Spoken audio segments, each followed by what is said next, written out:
Good morning, Year 8. Happy Friday. I hope you've had a fantastic week so far. You'll notice that these Connect grids are starting to get a little bit more challenging. I'm making these Connect grids now to be focusing towards the kind of later questions in your assessment. The kind of ones that are meant to really make you think and meant to be a little bit more difficult. So do persevere with these slightly more challenging Connect grids and making sure that you are green penning them properly. I've done 4 of the questions for you already. I just want to point out very quickly this question for you and just make sure you're aware of the need for BIDMAS here. That basically determines the rules that I'm going for in that question. The other ones should be okay with the working out that I've put, but if there are any you're not sure about, please do leave me a comment on Show My Homework. I'm going to go through the first and fourth question now.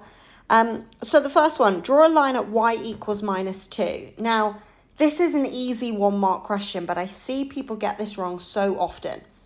What you've got to consider is if it's at the line y equals -2, that means all of the coordinates on that line will be something for the x coordinate and then -2. And it doesn't matter, whatever number goes here, it will still always have a y coordinate of -2. So think, what could that be? Well, for the y coordinate to be -2, it means it could have that coordinate, it could be that one, it could be that one, it could be that one, it could be that one, it could be any of those dots along that line, where along that line all of the y coordinates are at -2. So you should draw a line with a ruler. I don't have an on-screen ruler, unfortunately, but you can do it with a ruler there. I know that you won't have necessarily had a printer to do this, but just draw a little sketch of that in your book. The next one is this division question. Now, we haven't done a question like this for a long time. What you want to do is you want to first write it out as a fraction and say, well, it's 0.2415, which is being divided by 0.07. Now, you know that you can't have decimals on the denominator of a fraction. So what you want to do is make an equivalent fraction where you get rid of that decimal on the denominator.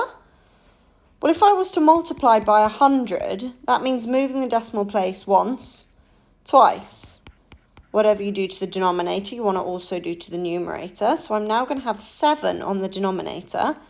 Move that decimal place on the numerator once, twice, and you've got 24.15. Suddenly that sum becomes a lot easier.